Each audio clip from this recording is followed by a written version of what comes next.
Hi, I'd like to take this video to talk about athletes. Now, athletes pose a special challenge. I've noticed. I've worked with several, and first and foremost, I still consider myself an athlete. And I started my boxing back when I was a young kid, and one of the dichotomies for boxing and addiction is the fact that in boxing, you always have to beat your opponent or outpoint your opponent. It doesn't work that way in addiction. Addiction is all about surrender and powerlessness. And when you're an athlete, you're always taught about winning is everything. Second place is for losers. Again, it doesn't work that way with addiction. This is about being powerless. It's kind of a Zen thing. You know, if you're going to actually be victorious over your addiction, you have to accept the fact that you're powerless over it. You cannot have one drink. You cannot have one drug. That's it. It's done. The white flag is up. Surrender. I'm on the losing side. And this is a tough concept for an athlete to get.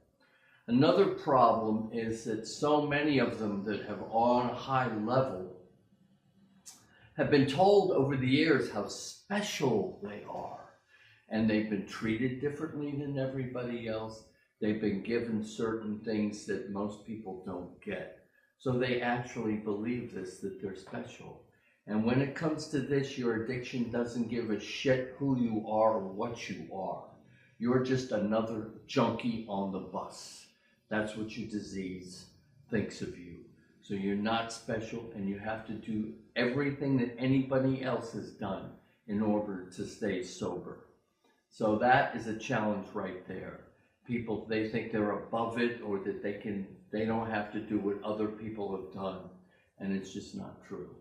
It takes work, it takes perseverance, it takes discipline.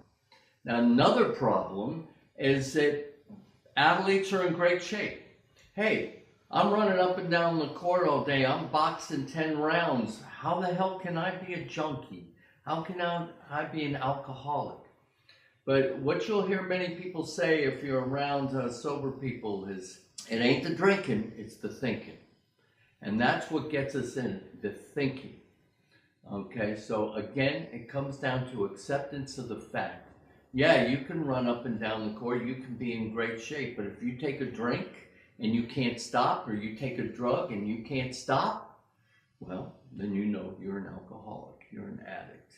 This is the hallmark of being an addict. Someone who, once they get started, can't stop. So I've been able to work with athletes over the years. I've had a really good success rate with them by getting through to them that they're not special and that they're going to have to do exactly what everyone else has done in order to stay sober. But once they do and they see it, I've always found the athletes to be the most inspiring of the recovery cases because they love to pass it on.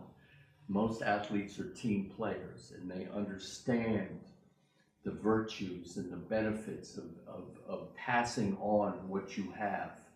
And they seem to be the people who really inspire others to also admit that they have a problem and get sober themselves. So that's one of the reasons that I love working with athletes,